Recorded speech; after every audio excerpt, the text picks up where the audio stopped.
तो चलो आज देखते हैं लेक्चर नंबर 4 क्रम विकास का। क्लास है आप लोग का 10 और क्रम विकास चैप्टर 4 है। इसके बाद लास्ट चैप्टर बच जाएगा 5 चैप्टर लाइफ साइंस का। ठीक है, आज हम लोग खत्म कर डालेंगे। आज 4 चैप्टर टोटली खत्म हो जाएगा हम लोगों का।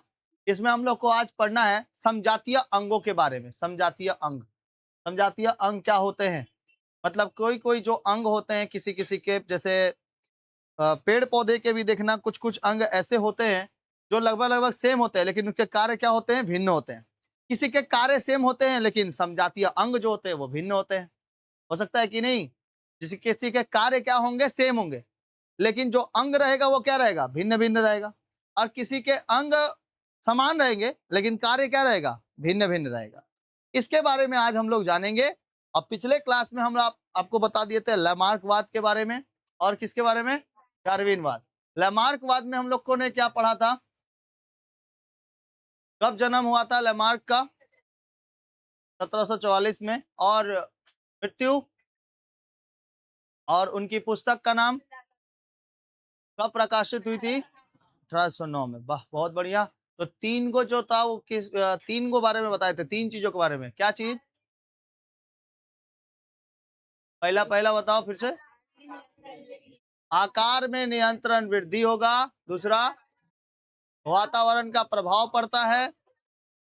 उपयोग तथा अनुपयोग का नियम। ठीक है, जो चीज आप उपयोग करेंगे वो बढ़ता चला जाएगा, उसमें कुछ निरंतर कुछ हम लोग को बदली दिखाई देगी। ठीक है, चेंजेबल दिखाई देंगे, और जिनका उपयोग नहीं होगा वो धीरे धीरे खत्म हो जाएगा। ठीक है, ये बताए थे। डार्विनवाद, तो डार्विनवाद में कौन थे? जन्म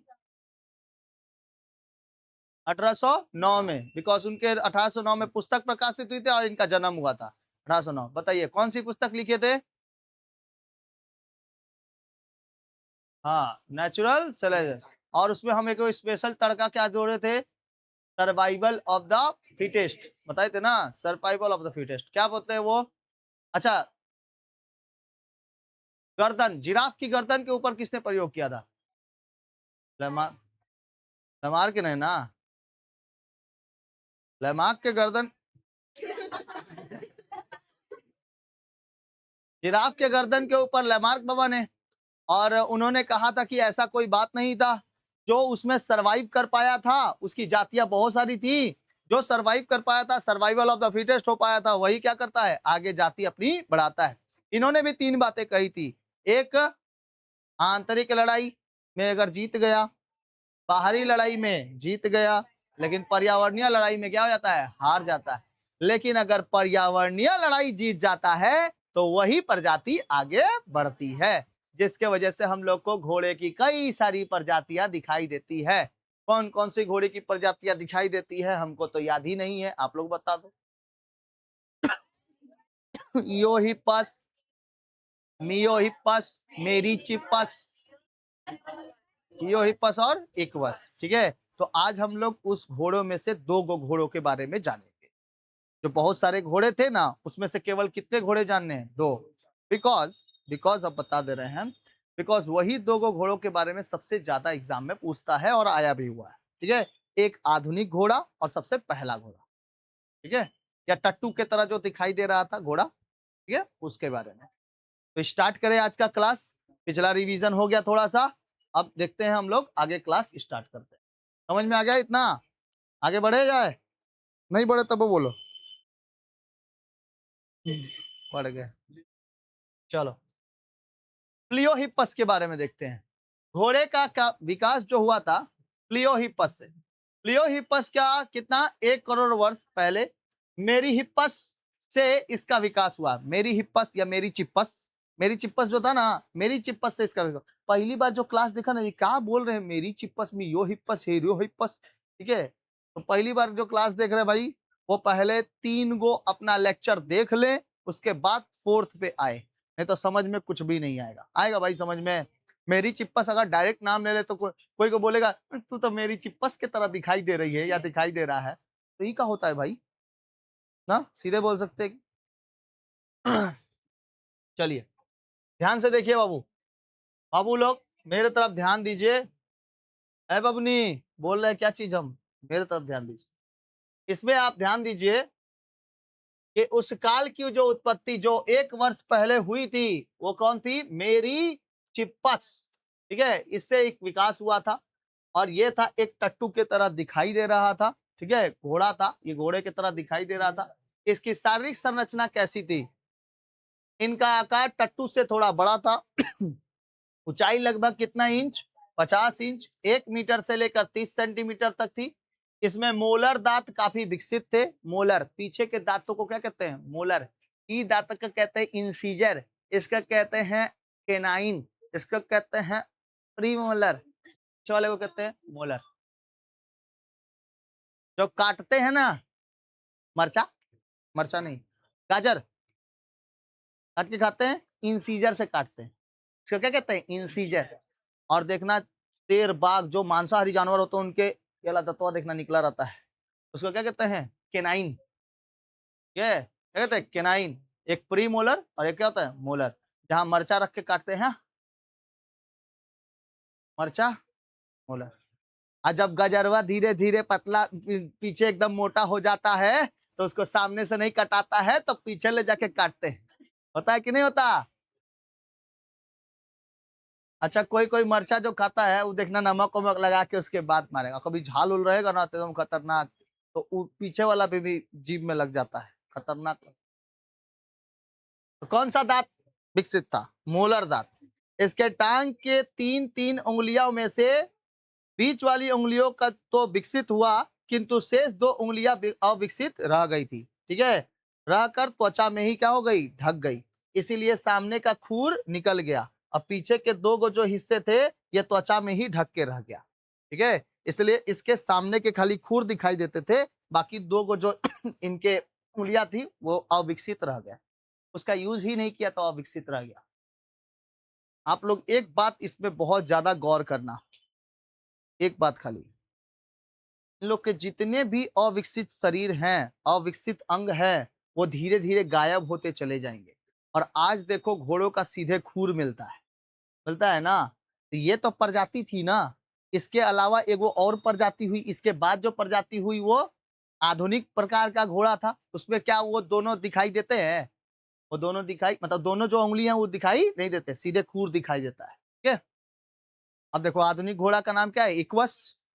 आधुनिक घोड़े का नाम इक्वस। गजब का घोड़ा है। या आधुनिक घोड़े का जीवाश्म है, या आधुनिक घोड़े का जीवाश्म। जीवाश्म इसको हम फॉसिल्स कहते हैं। पहले आपको फॉसिल्स के बारे में बता देते हैं। जो चीजें बहुत पुरानी हो जाती है और पृथ्वी पर ढकी हुई अवस्था में, या फिर उसको जब पुरातात्विक वेता लोग निकालते हैं उसको, तो उसी को हम लोग क्या कहते हैं? जीवाश्म कहते हैं। जब पृथ्वी के अंदर वो घुसा हुआ रहता है और वो क्या रहेगा ना, पूरा एकदम, मतलब कार्बन डेटिंग से पता चल जाएगा कि इतना साल पुराना है, तो उससे हम लोग पता कर सकते हैं। उसी को हम लोग क्या कहते हैं? जीवाश्म कहते हैं। इसका विकास आज से लगभग कितने लाख साल पहले? 10 लाख साल। प्लियोहिप्पस के उत्तरी अमेरिका में हुआ था। प्लियोहिप्पस से उत्तरी अमेरिका में हुआ था। प्लियोहिप्पस से किससे हुआ था? उत्तरी अमेरिका में। ये उत्तरी अमेरिका में ऐसे घोड़े पाए जाते थे। ऊंचाई कितनी थी? 60 इंच, 1 मीटर 60 इंच लगभग थी इसकी। प्रत्येक पैर में मजबूत खूर के रूप में केवल एक ही उंगली थी। देखो इसमें केवल एक ही उंगली आया, उसमें कितने थे? 3 गो थे, जिसमें 2 गो क्या हुआ था? छिपा हुआ था, ठीक है? आप लोगों को कुछ अभी आज के क्लास में आप लोगों को कुछ अंग ऐसे दिखाएंगे जो हमारे शरीर में भी हैं, लेकिन उनका ना इस्तेमाल नहीं करने की वजह से वो खत्म हो गए थे। पहले इस्तेमाल नहीं करने की वजह से खत्म हो गए। जैसे अपेंडिक्स, हम भी लोग का पूंछ था, लेकिन वो धीरे धीरे किस में बदल गया? लास्ट के एक तो हड्डी में बदल गया। पूंछ था लेकिन पूंछ अब नहीं आता, तब प्रजातियों में थी। हाँ पूंछ था, आपको दिखाएंगे उसमें, ठीक है? अब वो छोटी सी हड्डी में बदल गया है, वो छोटी सी हड्डी में, और अपेंडिक्स है ही नहीं अब। आगे बताएंगे। किनारे की उंगलियां समाप्त हो गई और टांगे मजबूत होकर तेज दौड़ने युक्त हो गई। तेज दौड़ता था ये घोड़ा, ये घोड़ा बहुत खतरनाक तेज दौड़ता था। और आज भी दौड़ते हैं। अच्छा, ये को जीवित जीवाश्म में क्या होता है? लिविंग फॉसिल्स है बाबू, सुनो ध्यान से। वे जीव जो आज से लाख वर्ष पहले, जीवित जीवाश्म किसको कहते हैं? ध्यान से सुनो। वे जीव जो आज से लाखों वर्ष पहले इस पृथ्वी पर उत्पन्न होकर किसी प्रकार के प्राकृतिक परिवर्तन से प्रभावित हुए बिना आज भी पृथ्वी पर पाए जाते हैं, जीवित जीवाश्म कहलाता है। किसी भी प्राकृतिक परिवेश में वो स्टिल बने रह गए, और आज भी हम लोग को अगर दिखाई देते हैं तो वही क्या कहलाते हैं? जीवित जीवाश्म कहलाते हैं। नहीं तो जीवाश्म ज्यादातर मरे हुए पाए जाते हैं। जीवाश्म उसको कहते हैं हम लोग, जैसे मान लो कोई पत्थर, एक एक पत्थर, और उस पत्थर पे एक पत्ता, और उसके ऊपर एक और पत्थर, तो वो जो पत्ता है ना, उस पत्ते का इमेज किस में बन जाएगा? उस पत्थर पे बन जाएगा, तो वो फॉसिल्स कहलाए। समझ में आया? तो इसी तरह जीवित जीवाश्म कौन सा है? इसमें पाया गया जीवित जीवाश्म कौन?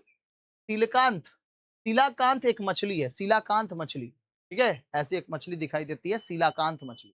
ये सीलाकांत मछली बहुत ही पुरानी मछली है, और इसके फॉसिल्स अभी भी हैं।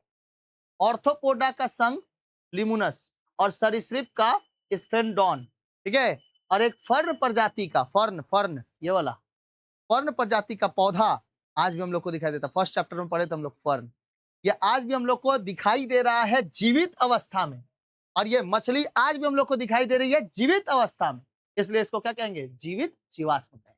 समझ में आ गया?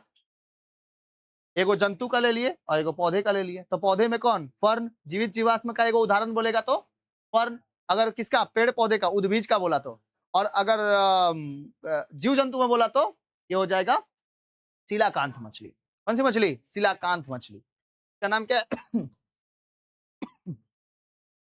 सीलाकांत मछली इसका नाम फर्न, ठीक है। जीनोस्पर्म जातियों में से आता है। जिंको बायलोबा भी आता है, जिंको बायलोबा, ठीक है, ऐसे कई सारे पत्ते हैं जिंको बायलोबा, ऐसा लग जिंको बायलोबा, खतरनाक नाम है जिंको बायलोबा। लुप्त कड़ी क्या होती है? मिसिंग लिंक्स क्या होते हैं? लुप्त कड़ी, लुप्त कड़ी किसको कहते हैं? जो अब गायब हो चुका है, अब यहाँ पृथ्वी पर नहीं, लुप्त कड़ी हो चुकी। जो जीव दो वर्गों के जंतुओं के बीच के स्थान में होता है उसको क्या कहते हैं? लुप्त कड़ी। मान लो इन दोनों के बीच में जो कड़ी बनाया हुआ था वो आदमी ही गायब है, तो क्या कहलाएगा? लुप्त कड़ी। समझ में आया? शिव शंकर, और ये दोनों को लाने वाले कौन थे? तुम लोग को यहाँ पर लाने वाला कौन था? कोई बोला होगा ना मेरे बारे में? विनोद भैया। अब तुम्हारे तुमको करण। अब लेकिन देखो तुम्हारे क्लास में वो है ही नहीं, लुप्त है, विलुप्त है। ये नहीं है कि एकदम में पृथ्वी से है, ठीक है, लेकिन तुमसे अभी नहीं ना मिल रहे हैं, तो क्या है? विलुप्त है। लेकिन दोनों की कड़ी बना के चल गई है ना, है कि नहीं है?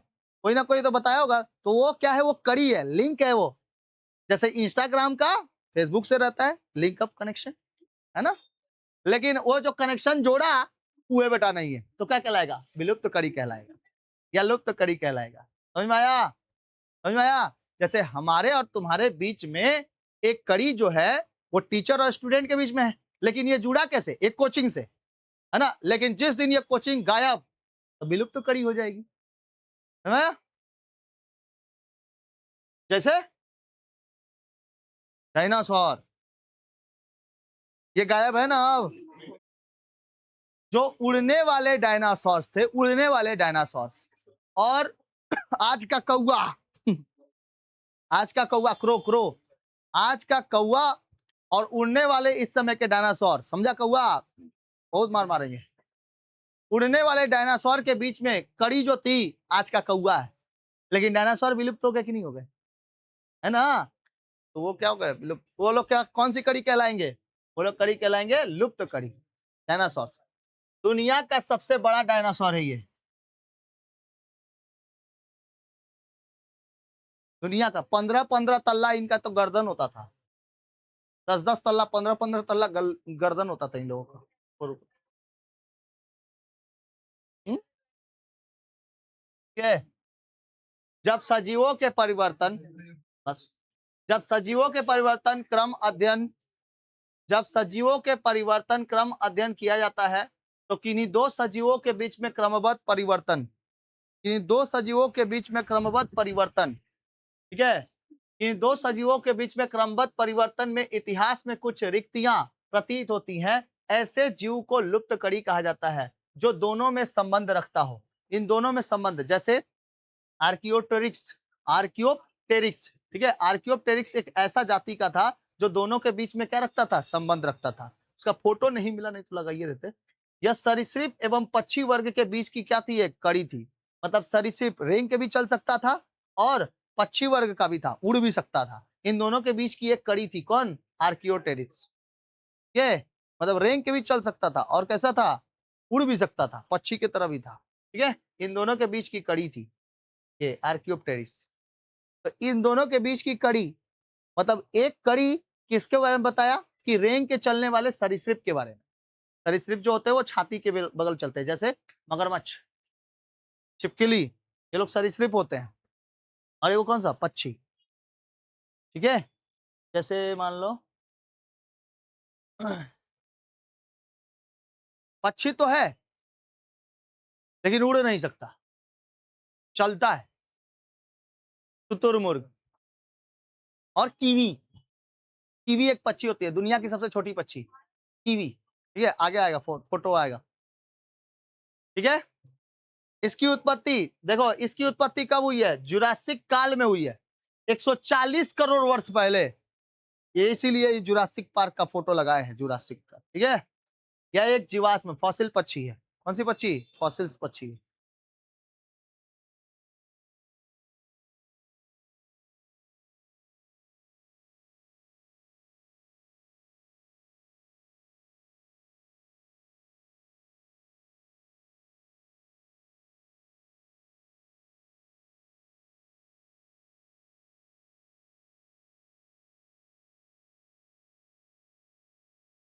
रात देख रहे हो, जहां से पकड़ेगा 5 कोस शेर निकाल लेगा, एकदम खतरनाक।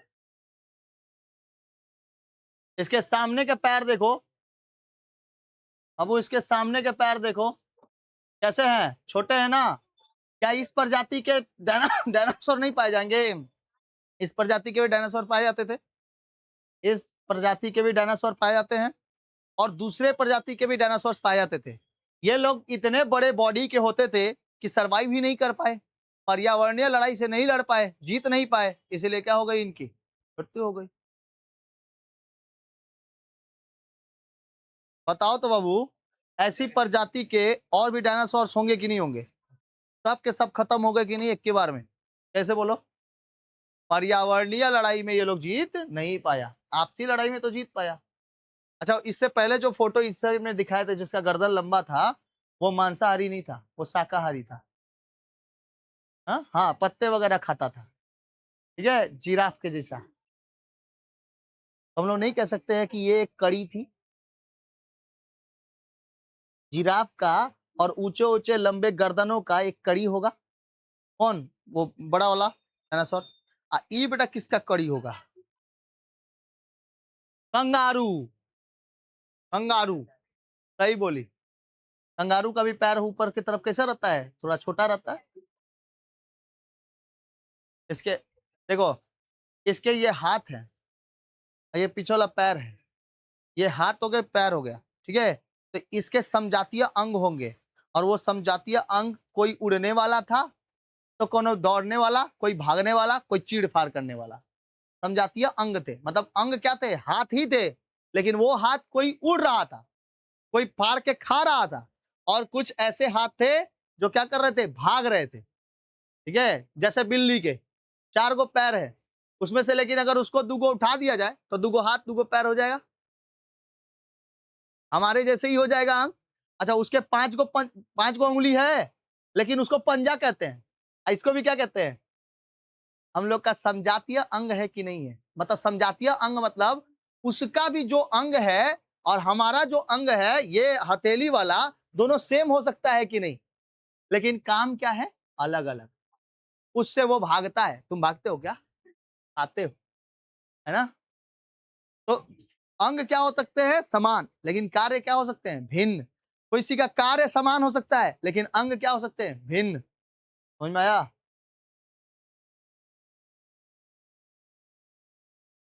चलो आगे बढ़ते हैं।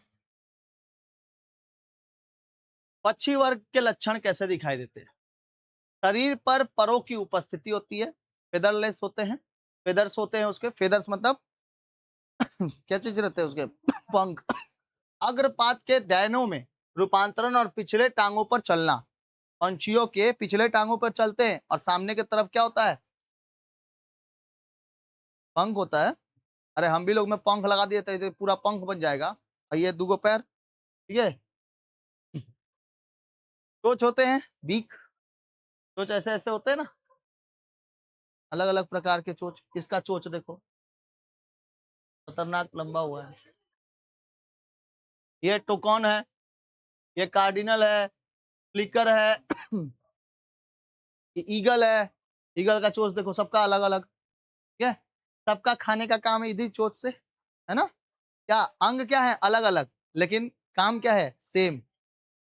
अंग है, देखो इसका चोंच अलग, इसका चोंच अलग, इसका चोंच अलग, लेकिन सब कोई क्या करता है? इसी जगह से खाता है ना। मतलब इधर से फाड़ फाड़ के, मांस को फाड़ फाड़ के खाएगा ये लोग सब कोई। उसका सरीसृप लक्षण क्या होते हैं? सरीसृप लक्षण, जबड़ों में दांत की उपस्थिति होती है, रूपांतरित अग्रपात में नख होते हैं। देखो पक्षियों में अग्रपद में क्या होता है? पंखा होता है, पंख होता है। और इसमें क्या होते हैं? जबड़े होते हैं और साथ साथ रूपांतरित अग्रपाद होते हैं। मतलब कहने का है, हाथ होते हैं, हाथ। इन लोगों के हाथ होते हैं और इन लोगों के क्या होते हैं? पंख होते हैं, ठीक है। दोनों का काम क्या है? अलग अलग है ना। इनका तो ये इसमें नख होता है तो ये लोग चलते हैं, आगे दौड़ते हैं। अरे जंतुओं, सरीसृप में बता रहे हैं। सरीसृप में जैसे छिपकली, छिपकली के सामने वाले पैरों में देखना, चारों पैरों में देखना क्या होते हैं? नख होते हैं ना, नाखून, नाखून नुकीले होते हैं, ठीक है। लेकिन इन लोग के कैसे होते हैं? पंख होते हैं। तो इनके अंग क्या हैं? अंग अलग अलग, ठीक है। तो कार्य भी क्या हो गए हैं? अलग अलग। लेकिन वो पंख से हम बस आप लोग को ये समझाना चाहते हैं कि दो ठो मान लो कि अंग हैं, जिनके अंग समान होंगे उसके कार्य भिन्न होंगे, अलग अलग होंगे। लेकिन जिनके कार्य अलग अलग होंगे तो उसका अंग कैसा होगा? समान हो सकता है, ठीक है। दोनों अपोजिट काम करेगा। इसमें लंबी पूंछ का होना आदि होता है। इसमें सरीसृप में लंबी पूंछ होती है, जैसे मगरमच्छ हो गया, उसके बाद हो गया छिपकली हो गया, ठीक है। इन लोग के पूंछ कैसे होती है? लंबी लंबी। और इनके पूंछ लंबी होती है क्या? नहीं होती है इनके पूंछ। अच्छा, निष्कर्ष क्या निकलता है? इन विशेषताओं के बावजूद भी पक्षी वर्गों में रखा गया क्योंकि ये गर्म वक्त रक्त वाला, वार्म ब्लडेड वाला था। यह प्रमाणित करता है कि पक्षियों का विकास सरीसृप से हुआ है। देखो ये प्रमाणित कर रहा है वार्म ब्लड वाले कि पक्षियों का विकास किससे हुआ है? सरीसृपों से हुआ है। पहले वो सरीसृप ही थे, लेकिन बाद में क्या हो गया? उनका समजातीय अंग बना और वो अंग बाद में धीरे धीरे धीरे धीरे विकसित हुए, उनका यूज किया गया, विकसित हुआ और वो क्या बन गया? पंछी बन गया, ठीक है। और चूंकि यह जीवित अवस्था में नहीं मिलता है इसलिए इसे लुप्त कड़ी कहते हैं। ये जीवित अवस्था में नहीं मिलता ये पंछी। मतलब कुछ ऐसे पंछी होंगे, मतलब साइंस कह रहा है कि कुछ ऐसे पंछी होंगे जो पहले रेंग के चलते होंगे, लेकिन धीरे धीरे धीरे धीरे वो क्या हो गए? अब उड़ने लगे। तो उनके बीच की जो कड़ी थी वो लुप्त हो गई, जिसकी वजह से हम लोग को पूरा पता ही नहीं चला। आज भी हम लोग पंछी डायरेक्ट उड़ने वाले पंछी देखते हैं, रेंगने वाले पंछी नहीं देख पाते हैं। समझ में आया? तो उनके बीच की जो कड़ी थी वो क्या हो गए? लुप्त हो गए, इसीलिए नहीं देख पाते हैं। अच्छा, समवृत्ति अंगों की उपस्थिति क्या थी? कि वे अंग जिसमें मूल संरचना एवं उत्पत्ति अलग अलग, देखो यहीं से समझना है। वे अंग जिसकी मूल संरचना एवं उत्पत्ति अलग अलग लेकिन कार्य एक समान हो। मूल संरचना मतलब जो शरीर बना है, वो उत्पत्ति अलग अलग है, लेकिन कार्य क्या है? समान है। होते हैं ऐसे अंगों को क्या कहते हैं? समवृत्ति अंग कहते हैं। देख लो ध्यान से, जिनकी मूल संरचना उत्पत्ति अलग अलग होगी, उत्पत्ति अलग लेकिन कार्य समान, उत्पत्ति अलग कार्य समान। जैसे कोई ऐसा चीज जिसकी उत्पत्ति क्या हो? अलग हो, लेकिन कार्य क्या हो? समान हो।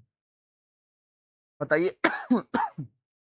उत्पत्ति अलग होती है लेकिन कार्य समान होता है। बता सकते हैं? मुर्गा का पंख और एगो छोटी पक्षी का पंख कैसा होता है? उत्पत्ति अलग अलग है लेकिन कार्य क्या है? समान, उड़ना। समझ में आ रहा है? मुर्गा का पंख देखना अलग होता है थोड़ा, और एक पक्षी का पंख छोटा सा होता है। छोटे पक्षी का पंख अलग होता है। तो उसका काम क्या है? सीधे उड़ना है कि नहीं? समझ में आ रहा है? समझ में आ रहा है? नहीं समझ में आया? पक्षियों को, 2 पक्षी लो, जिनका दोनों काम क्या हो, उड़ना, लेकिन उसके डैने क्या समान होते हैं? कौआ का डैना और एगो गिद्ध का डैना समान है, लेकिन दोनों उड़ते हैं कि नहीं उड़ते? तो कार्य क्या हो गया? समान, लेकिन अंग क्या हो गए? अलग अलग। समझ में आया? उसी को क्या कहते हैं? समवृत्ति अंग कहते हैं। ठीक है? यह जंतु एवं पौधे दोनों में पाया जाता है। जंतु में पाया जाएगा, पौधों में पाया जाएगा। कैसे पाया जाएगा? देखिए, समवृत्ति अंग के उदाहरण पहले देते हैं। समवृत्ति अंग, समवृत्ति अंग में क्या कहता है? समवृत्ति अंग में क्या कहता है? अंग क्या होंगे? अलग अलग, लेकिन कार्य कैसे होंगे? समान। ध्यान से समझना, अंग होंगे अलग, कार्य होंगे समान। ध्यान से सुनो, चिंपांजी का हाथ, चिंपांजी का हाथ खाने वाला, उसी से वो चल भी लेता है, ऐसे नहीं पकड़ के चल भी लेता है चारों पैरों पर। तो उसका अंग क्या है? हमारे अंगों से अलग है, लेकिन कार्य क्या हो सकता है? समान। वो तो फाड़ के कभी कभी खा भी लेता है, ठीक है, लेकिन हम लोग चलते नहीं है उसके जैसा, जब बड़े हो जाते हैं तब, लेकिन बचपन में उसी के जैसा चलते हैं, है कि नहीं है? तो समवृत्ति अंग कहने का मतलब है अंग होंगे अलग, लेकिन कार्य होगा समान।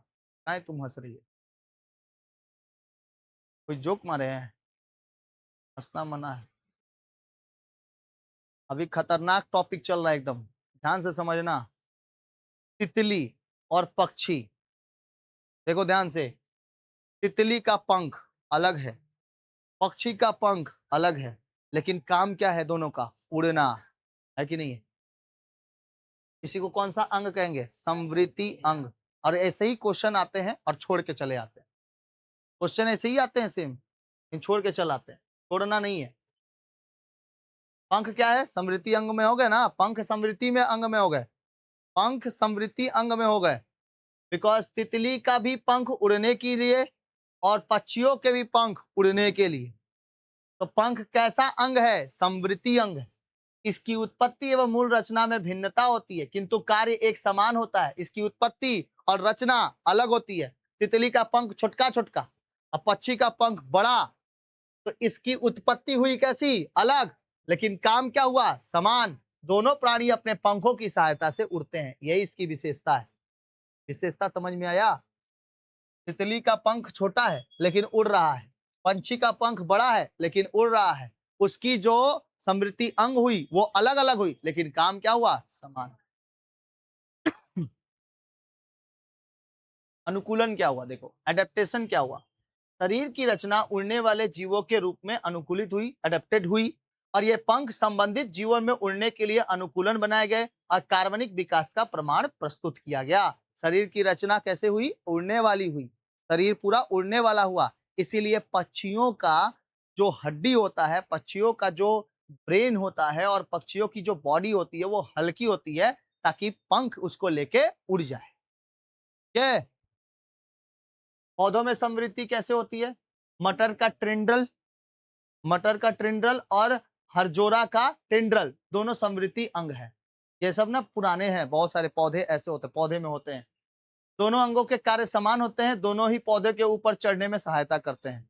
दोनों के अंग क्या है? समान है, और ये दोनों ही क्या करते हैं? दूसरे पौधों के ऊपर चढ़ने में सहायता करता है। क्या है? दोनों के अंग समान है और दोनों पौधों के ऊपर चढ़ने में सहायता करता है, ऊपर चढ़ने। और इसकी उत्पत्ति में भिन्नता है।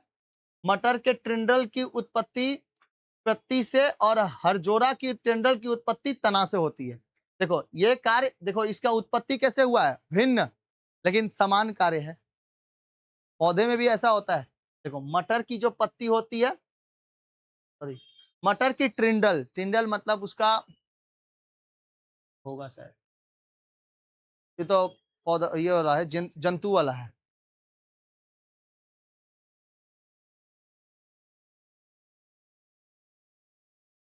मटर का ट्रिंडल दिखा रहे, देखो ये रहा, ये भी, इसका देखो अंग अलग है और इसका अंग देखो, लेकिन दोनों ही पकड़ के क्या करते हैं? चढ़ते हैं दूसरे पौधे के ऊपर। लौकी का जैसे होता है, एक वो रस्सी पकड़ पकड़ के चढ़ जाता है ना। तो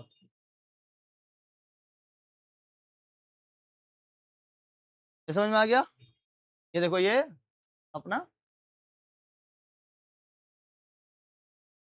इंसेक्ट में विंग्स जो होंगे इसके इसके ये पंख, ये भी उड़ने वाले हैं। ये भी जो है, ये देखो ऊना, ये ह्यूमरस, यहाँ पर इसकी हड्डी है ह्यूमरस की, ये भी उड़ने वाले, ये भी उड़ने वाले। ये हाथ हो जाएगा। मतलब कि पहले विंग्स होते थे तो विंग्स थे तो ये भी उड़ने वाले होते थे, लेकिन यही धीरे धीरे धीरे धीरे कोलैब होकर कैसा हो गया, ये हाथ बन गया। और आज देखो बैट का, बैट तो चमगादड़ जिसको कहते हैं, चमगादड़ में ये वाला स्किन होता है उसका, तभी वो लोग एकदम फड़फड़ा के उड़ पाता है। तो खाली हड्डी रहेगा तो उड़ थोड़ी पाएगा। यही हड्डी में देखो, इसकी हड्डी पहले पहले मान लो कि कभी कोई ना कोई पंछी ऐसा होगा जो विलुप्त प्राणी होगा, उसकी हड्डी ऐसे होगी, लेकिन धीरे धीरे एडेप्टेशन करने के पश्चात उसकी आज स्किन हो गई, इसमें स्किन हो गई, इसमें स्किन हो गई, जिसकी वजह से वो उड़ पाता है। आज हम भी लोग कुछ ऐसा चीज बना ले जो यहाँ से यहाँ तक एक स्किन टाइप का लग जाए तो हम भी लोग उड़ पाएंगे। और होता है ऐसा, किसमें बताएं, जब कोई पैराग्लाइडिंग करता है ना, ऊपर से नीचे की तरफ देखना गिरता है तो ऐसे खोल लेता है, और स्पाइडरमैन में भी देखना ऐसे ही ऐसे खोल के उसके बाद उड़ता है। ठीक है, तो वो इसके वजह से, ये स्किन की वजह से। हम्म, ठीक है। ऐसे भी पंख दिखाई देते हैं, बर्ड के पंख, है ना।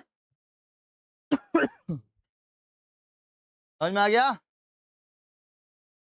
देखो ना, ऐसा ही होगा, देखो ऐसा ही है ना ह्यूमरस, देखो इसका भी ह्यूमरस है, यहाँ पे भी ह्यूमरस है, लेकिन ये वाला हिस्सा देखो तो बदल गया है, देख रहे हो, यहाँ से एगो औरो कोना आया है, देखो तो औरो आया है इसका, इसका हाथ ही है ये, लेकिन पंख के रूप में बदल गया है। ये चमगादड़ का हाथ ही था। क्या हम लोग में ह्यूमरस रेडियस अल्ला नहीं पाया था? पाया था humerus radius ulna, carpal metacarpal phalanges, पाया तो जाता है, लेकिन हम लोग उड़ नहीं सकते बिकॉज फ्लैप नहीं है। आज लोगों में क्या है, फ्लैप, हम लोग उड़ने जाके गिर जाएंगे, यही लोग उड़ने जाके उड़ जाएगा।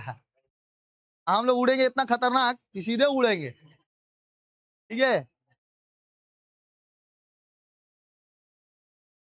समजातीय अंगों की उपस्थिति।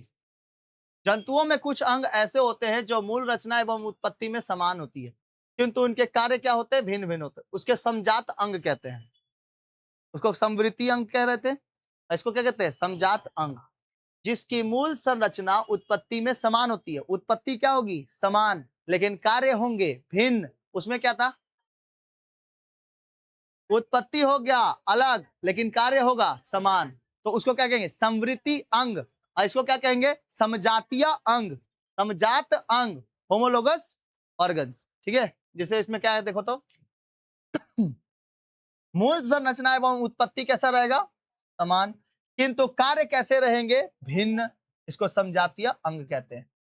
जैसे मनुष्य, घोड़ा, पक्षी, टोड आदि के अग्रपद 4 लिम्स कैसे होते हैं, समजात है।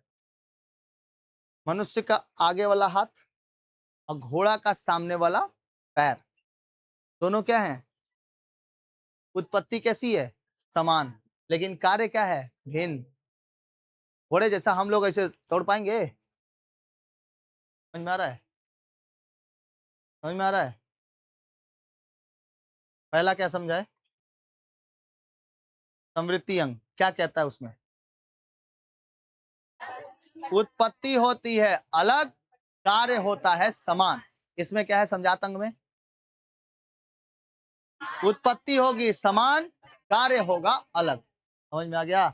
जैसे मनुष्य, घोड़ा, टोड, पक्षी, हम लोग की इसकी उत्पत्ति क्या है, समान समान है। हमारे हाथ हैं, घोड़ों के भी हाथ हैं, लेकिन उसके दौड़ने के काम आ रहा है और हमारे कुछ उठाने के काम आ रहा है। समझ में आया, समझ में नहीं आ रहा है। घोड़ा उस हाथों से अपना सामने वाला पैर से उठा लेगा का, ठीक है। इनकी मूल संरचना एक समान होती है, जैसे कि चित्र में मनुष्य की बिल्ली, बेल और चमगादड़ के अग्र पदों में दर्शाया गया था, बिल्ली का वो जो हाथ था, ठीक है। जैसे मनुष्य के हाथ देखो, अब बिल्ली का हाथ, ये घोड़ा का, ये चमगादड़ का। हाँ भाई, घोड़ा वाला ये खुरवा नहीं दिखाई दे रहा है। बाबू सुनो, ध्यान से सुनो, ये वाला पद देखो तो, ये वाला हाथ देखो, हाथ हम लोग का हाथ है, ये इसका हाथ है बिल्ली का, थोड़ा सा ये वाला नखुनवा क्या हो गया है, छोटा हो गया, ये वाला सब आगे सामने, ये नकोचने के लिए, पकोटने के लिए, ये वाला मनुष्य। अंग देखो तो इसका, समान है ना। इसका अंग देखो देखो, humerus, humerus, humerus, humerus, radius ulna, radius ulna, radius ulna, radius ulna. देखो यहाँ पर है ना। मेटाकार्पल, मेटाकार्पल, मेटाकार्पल, मेटाकार्पल, ठीक है। कार्पल, मेटाकार्पल, और उसके बाद फ्रेंजिज, ठीक है। Humerus, radius ulna, carpal, metacarpal, phalanges. यहाँ पे हो गया कार्पल, ये हो गया कार्पल, ये हो गया मेटाकार्पल, ये वाला पीला वाला मेटाकार्पल। इसके पीछे क्या है, कार्पल है। तो कार्पल, मेटाकार्पल, ये वाला कलैया कार्पल। ये हो गया आपका, ये सामने का हिस्सा, ये वाला जो हिस्सा है ना मेटाकार्पल। हम लोग अगर इस पंखों इसमें ऐसे ऐसे फ्लैप लगा दिया जाए तो क्या उड़ पाएंगे? नहीं, बिकॉज ये पूरा चाहिए ना। हाँ, लेकिन इससे तैर अच्छा जाएंगे, है ना, तैर अच्छा जाए। मछलियों में भी यही होता है।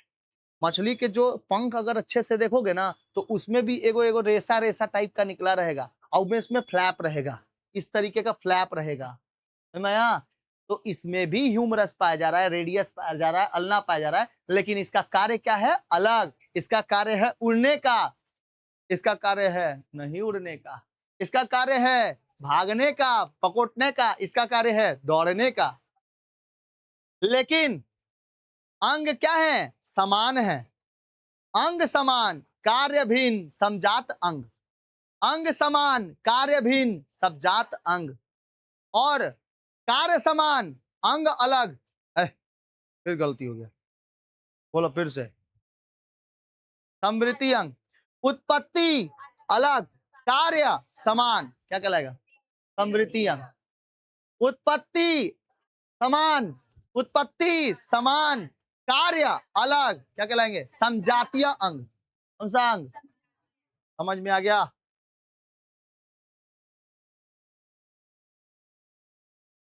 कोई बोल पाएगा मेरे को? तुम लोग बोल पाएगा?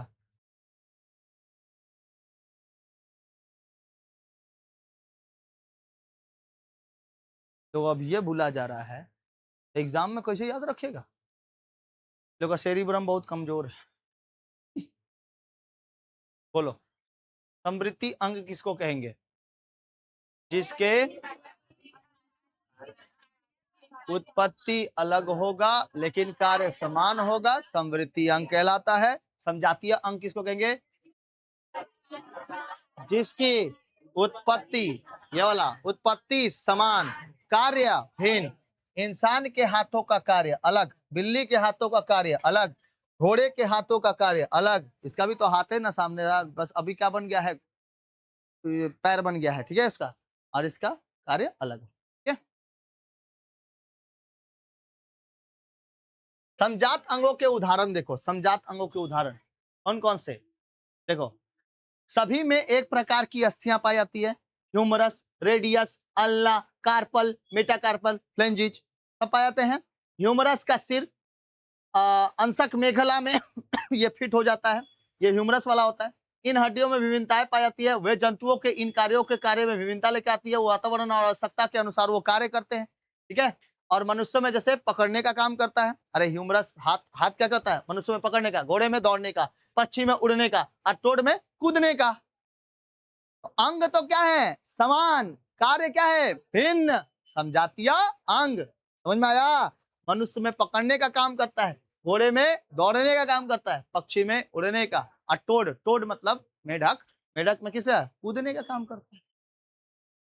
अंगवा तो समान न है। अच्छा, मेढक वाले में क्या humerus, radius, ulna, carpal, metacarpal नहीं पाया जाएगा? पाया जाएगा। हम लोग के यहाँ पे हाथों में क्या पाया था? हड्डी में नहीं पढ़ाए थे तुम लोग को ये ला।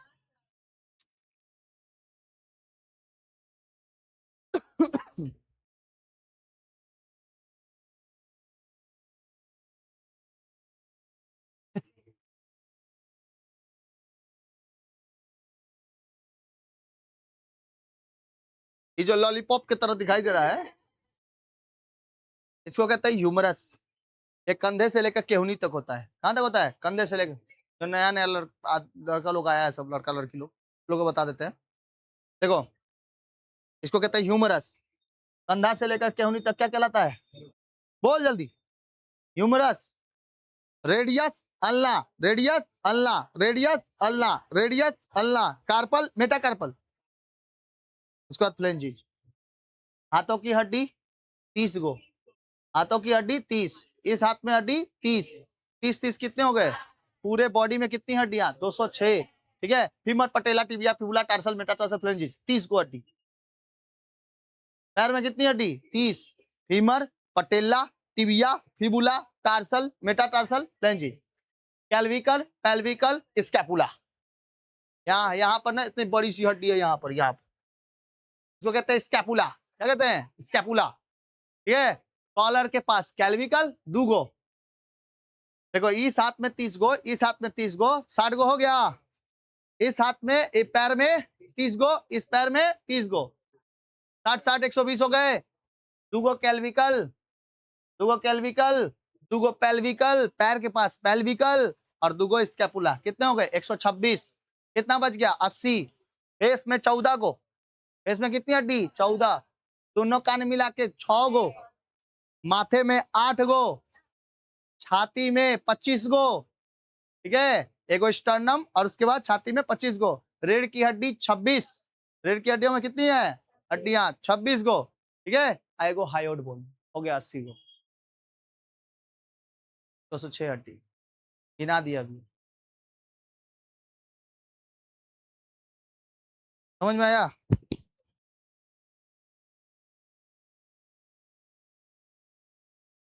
है, रहो ना, नहीं रहेगा, पकड़ो, लेके चल जा।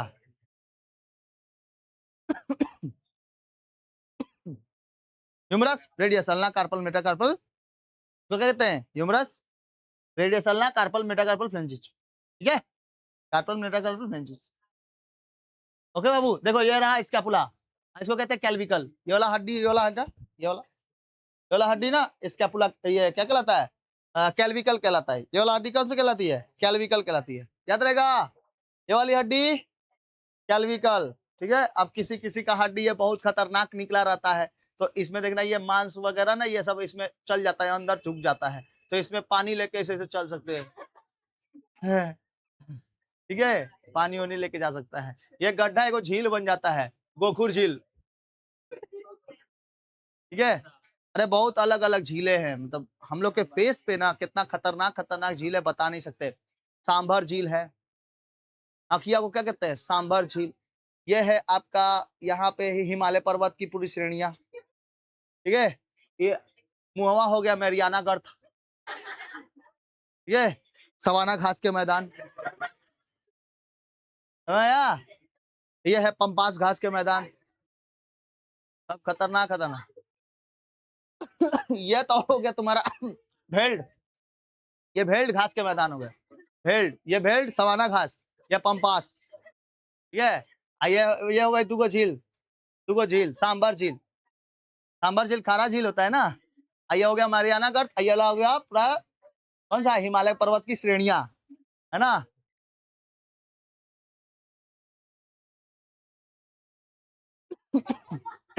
इसको कहेंगे pot holes, pot holes, pot holes, है ना। पॉट होल्स नहीं होता?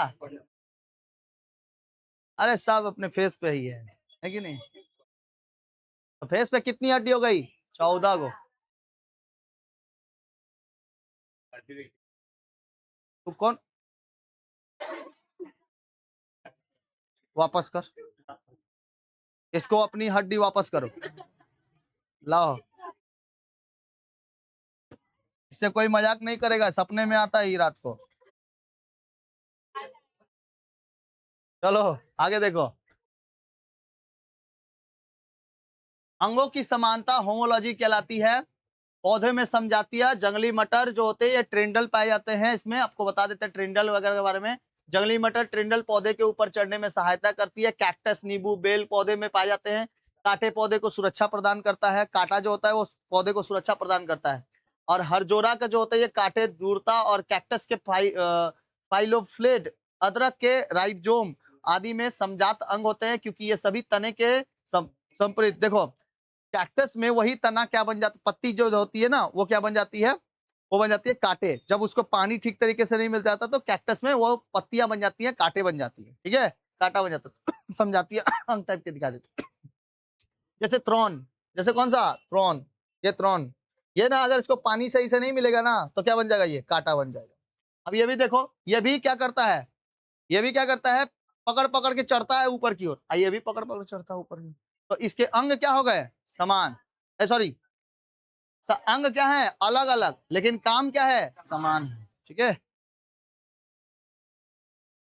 केंद्र भूमि को केंद्र विमुख क्रम विकास, जब विभिन्न वर्गों के जीवों का क्रम विकास एक प्रकार के वातावरण में होता है तो उसको क्या कहते हैं, केंद्राभिमुख क्रम विकास कहते हैं। सुनो सुनो ध्यान से, जब विभिन्न वर्गों के जीवों का क्रम विकास जो होगा, अलग अलग भिन्न भिन्न वर्गों के जब क्रम विकास होंगे तो एक प्रकार के वातावरण में जब होता है, मान लो कि ठंडा है तो ठंडा चलेगा, गर्मी है तो गर्मी में चलेगा, फिर उसके बाद हो गया आपका सर्दी आया कभी, या फिर हुआ बरसात का मौसम, तो उसमें बरसात के मौसम में देखना जो मेढक मेढकी होती है, ठीक है, ये लोग टर टर टर टर करते रहता है हमेशा। ठीक है, तो इसमें क्या होता है, केंद्राभिमुख क्रम विकास होता है, केंद्राभिमुख। और उदाहरण के लिए देखो, एक कोशिकीय जीव अमीबा, बहुकोशिकीय हाइड्रा, स्टारफिश, झींगा, सरीसृप, जलीय सर्प, इस सब में कौन सा विकास होता है, केंद्राभिमुख के क्रम होते हैं। मतलब जब वातावरण इन लोग का बनेगा ना तब लोग इन लोग क्या करेंगे, क्रम विकास करेंगे, बड़े होंगे, छोटे हो जाएंगे। ठीक है, ये जेलीफिश वगैरह, इसमें क्रम विकास जलीय वातावरण में होता है। मछली के पंख एवं वेल की फ्लिपर संस्कृत अंग के समवृत्ति अंग के क्या होता है, उदाहरण है। अच्छा, विमुख मुख, विभिन्न मुख क्रम विकास, एगो क्या होता है, केंद्राभिमुख, और एक होता है विभिन्न मुख क्रम विकास। तो इसका क्रम विकास में जब एक ही वर्ग के प्राणियों का क्रम विकास भिन्न भिन्न वातावरण में, देखो इसमें एक ही वातावरण में भिन्न भिन्न होगा, इसमें एक ही वर्ग के प्राणी अलग अलग भिन्न भिन्न वातावरण के आएंगे। ठीक है, तो उसको हम लोग क्या कहेंगे, विभिन्न मुख, विभिन्न होगा, और वो क्या होगा, केंद्राभिमुख। इसमें देखो क्या हो रहा है, जीवों का क्रम विकास एक प्रकार के वातावरण में हो रहा है, और इसमें क्या हो रहा है, जीवों का क्रम विकास प्राणियों के क्रम विकास में भिन्न भिन्न वातावरण में हो रहा है। इसमें एक ही वातावरण है, इसमें भिन्न भिन्न वातावरण। ठीक है, जैसे स्तनपायी व्हेल मछली, सबसे बड़ी स्तनपायी मछली कौन सी होती है, अपने बच्चों को दूध पिलाती है, उसको स्तनपायी कहते हैं। ठीक है, जो उसके बाद इसके समान रचनाएं होती है, लेकिन इनका कार्य अलग अलग होता है। मनुष्य का हाथ पकड़ने के लिए, चमगादड़ उड़ने के लिए सब है, फिर से वही दे दिया है समृद्धि अंग के अनुसार। अवशेषी अंगों के प्रमाण क्या है, जीवों के शरीर में पाए जाने वाले निष्क्रिय एवं क्रियाहीन अंगों के अवशेषी अंग कहते हैं। देखो अवशेषी अंग किसको कहते हैं, जीवों के शरीर में पाए जाने वाले निष्क्रिय एवं क्रियाहीन, जिसका अब कार्य नहीं है, इस आईब्रो का काम नहीं है, खत्म हो जाएगा। ठीक है, उसके साथ अवशेषी अंग में ये कार्य करते हैं।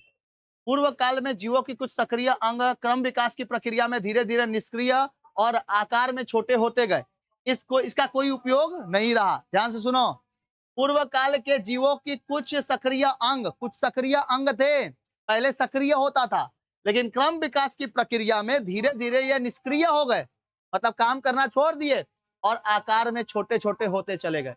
और लेमार्क का ये तो यही ना कहना था कि जब काम नहीं होगा तो वो छोटे होके खत्म हो जाएंगे। तो कहीं ना कहीं तो ये बात क्रम विकास में मैनेज करती है। ठीक है, तो कैसे करती है, देखो ध्यान से। जंतुओं के प्रमुख अवशेषी अंग, सबसे पहले मनुष्य का अपेंडिक्स। मनुष्य का जो अपेंडिक्स होता है, ये पहले ना हम लोग मनुष्य में थे तो हम लोग पहले क्या खाते थे, घास फूस भी वगैरह खा लेते थे, घास फूस। अपेंडिक्स अब किसमें है, जो शाकाहारी जीव जंतु है, क्या शाकाहारी जीव जंतु, तो शाकाहारी जीव जंतुओं में अपेंडिक्स बहुत बड़ा मिलता है, और हम लोग में अपेंडिक्स अब नहीं मिलता है, बिकॉज अब लोग घास फूस थोड़ी खाने जाते हैं कि जाके कोनो चरता है, कोनो बकरी की तरह चर लेता है कहीं। तो उसको क्या कहते हैं अपेंडिक्स। एक क्या चीज, कॉसिक्स, एक क्या होता है कर्ण पल्लव, एक होता है आपका निस्मेक कला, और एक होती है आपकी तीसरा मोलर दांत, जिसको दूध बुद्धि दांत कहते हैं। वो बुद्धि दांत बहुत खतरनाक होता है, एकदम बुद्धि दांत, वो दतवा ना, जैसे मोलर है ना, मोलर, वो दांत जो होगा ना वो ऐसे ऐसे चिपका हुआ रहेगा, वो ना मांस के अंदर रहेगा, और जब वो उसको निकलने का काम होगा ना तो दर्द करेगा बहुत खतरनाक, उसी को कहते हैं बुद्धि दांत। तो बुद्धि दांत नहीं है, वो तीसरा मोलर दांत है, उसका कोई काम नहीं है, वो धीरे धीरे खत्म हो जाएगा। देखो सबसे पीछे में मोलर दांत है ना, सबसे पीछे में मोलर दांत, तो वो मोलर के पीछे एगो और दांत होता है, लेकिन वो मांस के अंदर रहता है, वो बाहर नहीं निकल पाता, बिकॉज उसका यूज ही नहीं है, और जिसका यूज है वो निकल गया। समझ में आया? आप लोग का भी बुद्धि दांत नहीं निकलेगा, 27-28 साल में निकलता है, मेरा भी निकला था, लेकिन फिर उसको दवाई खा के दबा दी, जरूरत ही नहीं है उसका। ठीक है, तो उससे बुद्धि थोड़ी होगा, पढ़ने से बुद्धि होता है, दांत निकलने से बुद्धि नहीं होता। शुतुरमुर्ग एवं कीवी, ये भी क्या है एकदम, ये जंतुओं के प्रमुख अवशेषीय अंग है। शुतुरमुर्ग अपने पंख का यूज ही नहीं करता था, अपने आप को पंछी नहीं मांगता था, लेकिन इसीलिए शुतुरमुर्ग का पंख क्या हो गया, गायब। और कीवी पक्षी का भी पंख गायब हो गया। देख लो कैसे कैसे, जैसे अपेंडिक्स, ये मनुष्य का क्या होता है, अपेंडिक्स यहीं पे होता है, पेट के पास, छोटी आंत में, बड़ी आंत में ना एक छोटा सा हिस्सा ये निकला हुआ रहता था, लेकिन अब खत्म है। ठीक है, उसके बाद क्या होते हैं, कॉसिक्स होते हैं, जैसे ये जो पेल्विकल है ना, पेल्विकल के पास एकदम पीछे वाला हड्डी, ये वाला, ये क्या था ना, ये एक पूंछ था, लेकिन ये हड्डी में परिवर्तित हो गया, बिकॉज पूंछ का यूज ही करने छोड़ दिए तुमने। ठीक है, कर्ण पढ़ लो, पिन्ना, पिन्ना कान का पिन्ना, ये वाला हिस्सा, इधर वाला, इधर वाला, इसका कोई यूज है, ये वाला, यार ये वाला पूरा कान का पिन्ना कहलाता है। इसका लड़कों का कोई यूज है, चश्मा पहना रहेगा तो भाई भाई वैसा चश्मा फिर लगाया जाएगा जो नाके तक रह जाए यहीं तक। अगर इसका नहीं कुछ है तो इसका कोई काम है, नहीं काम है, इसका कोई काम नहीं है। पहले गौतम बुद्ध का जो ये होते थे ना, कान जो होते थे बहुत लंबे लंबे, देखना गौतम बुद्ध का कान और आपका महावीर स्वामी का कान, देखना लंबे लंबे होते थे। अब धीरे धीरे वो लोग यूज करना छोड़ दिए, हम भी लोग इसका यूज करना छोड़ दिए। ठीक है, लड़कियां यूज कर लेती हैं भाई, लड़कों भी कोई कोई यूज कर लेता है। ठीक है, तो जिसका उपयोग, अंग का उपयोग करना छोड़ देंगे, वो धीरे धीरे क्या हो जाएगा, खत्म हो जाएगा। अब इसका कोई उपयोग नहीं है। हम लोग सुन कहां से रहे, अंदर है डरमर, उस डरमर में जाता है आवाज, फिर उसमें टकरा के उसके बाद हम लोग के ब्रेन तक जाता है, और वो उस ब्रेन में जाके सही से बताता है कि देखो ये कुछ बोल रहा है, इसका आवाज सुने हो कि नहीं सुने हो। कोकिला और डरमर, कोकिला, वो कोकिला होता है अंदर में, और उसी में डरमर होता है, उसी डरमर में जाके ना बार बार आवाज ड्रम जैसा ऐसे बजता है, धम धम धम धम बजता है, वही फिर माथे में चल जाता है। कभी कभी देखते हो ठीक से आवाज होता है कोई, जैसे मान लो कि कोई ऐसा हुआ ना, पिन ड्रॉप एकदम ऐसे पिन ऐसे हो जाता है, तो वो ना माइंड को रीसेट कर देता है। माइंड रीसेट करना है ना, तो ऐसे ही कोई ऐसे टिन से आवाज होगा ना, उसको सुन लो कभी, या फिर थाली गिरने की वजह से, तो क्या हो जाता है ना, वो रीसेट हो जाता है माइंड, तो वो जाके ना उसी में डरमर में रह जाता है, वो ब्रेन तक नहीं जा पाता, इसीलिए लगता है कि जा बड़ा कान पूरा सुन्न हो गया। ठीक है, ऐसा होता है। तो कान का पिन्ना क्या कोई काम लायक है, नहीं। लड़की लोग का है, रहेगा कुछ दिनों तक, लड़का लोग तो चौपट गया उन। उसी तरह देखो, निमेषक कला जो आंखों के पास यहाँ पर होता है, पहले यहाँ पर ना छोटे छोटे क्या होते थे, होल होते थे, बहुत थोड़े बड़े होते थे। आज इनका यूज करना सब कोई लगभग लगभग छोड़ ही दिया है, मतलब इसका यूज अब आप लोग रोए होंगे तब ना वो बड़ा हो जाएगा। पहले तो बच्चा लोग में जब रोते हैं तो 6 महीने तक उसके आंख के आंसू नहीं निकलता, निकलता है, नहीं निकलता। ये कभी देखे हो, रियलाइज किए हो कभी, बच्चों के आंखों से आंसू 4 से 5 महीना तक नहीं निकलता है। ठीक है, निकलता है, किसका देख लिए, अभी अभी कितने महीने का है, 1.5 महीने का, कंप्लीट नहीं हुआ, अभी भी आंसू निकलता है, वो कुछ चल गया होगा तब चल जाता होगा। 1 1.5 महीने तक आंसू मतलब नहीं निकलते, मतलब ऐसे ही खाली रोता रहेगा। 1 1.5 महीना, 6 महीना नहीं, 1 1.5 महीना। ठीक है, 1 1.5 महीना आंसू नहीं निकलता है। हाँ अभी पूरा हो जाएगा, 2 2 महीने पूरे हो जाते तब निकलते हैं। ठीक है, 6 7 महीना नहीं, 6 7 महीने में तो मतलब लगभग लगभग आए आए आए करने लगता है। देखो यहाँ पे ना एक होल होता था, पिलिका, पिलिका होल टाइप का होते थे, ये होल बहुत बड़े होते थे, लेकिन अब कैसे हो गए, छोटे, इनका यूज नहीं। तीसरा मोलर दांत, देखो यहाँ तक मोलर दांत है, देखो तीसरा मोलर, बोले ना मांस के नीचे रहता है, इसको विजडम दांत भी कहते हैं, बुद्धि दांत। ठीक है, इनका कोनो यूज नहीं है, नीचे ही दबा रहता है, लेकिन मांस पीछे तक अगर हाथ लगा के देखोगे ना, तो है थोड़ा सा कड़ा कड़ा टाइप का दिखाई देगा, लेकिन ये निकलेगा नहीं। कब निकलेगा, जब 27 28 साल में हो, उसके बाद अरे जाना आराम से ऐसे लगे है कि नहीं। हम जानते हैं तुम लोग का मन कर रहा है कि एक बार डाल के देख ले, लेकिन कैसे इतना भीड़ में हम जानते हैं मन कर रहा है तुम लोग का, ठीक है, लेकिन इतना भीड़ में कैसे, कोनो देख लिया तो चिढ़ाने लगेगा। ठीक है, अरे बाबू इस सब से हो के हम गुजरे हैं ना, इसलिए जानते हैं हम। सर बोल रहे हैं तो क्या पता एक बार चेक कर ले। ठीक है, इसीलिए हम भी नहीं चेक कर रहे, क्या पता, हाँ हम भी चेक नहीं कर रहे थे, सर देखो मुंह में उंगली डाल रहे हैं। देखो शुतुरमुर्ग का अंडा, देखो यह है शुतुरमुर्ग, अपने पंखों का यूज करना छोड़ दिया था, और यह है कीवी। दुनिया की सबसे छोटी पक्षी कौन सी है? कीवी। इसका ये है ही नहीं, पंख है ही नहीं, पंख नहीं इसका, ऐसे दौड़ता खाली। हाँ पक्षी है, पंख नहीं है फिर भी पक्षी है। पक्षी के प्रजाति में रखा गया है। ठीक है, तो आज इतना रहने दे। समझ में आ गया? समजातीय अंग समझ में आ गया, अंतरजातीय अंग समझ में आ गया, विभिन्न अंग समझ में आ गया। चलो आज इतना रहने देते बाबू, अगले क्लास में मिलते हैं। जय हिंद जय भारत।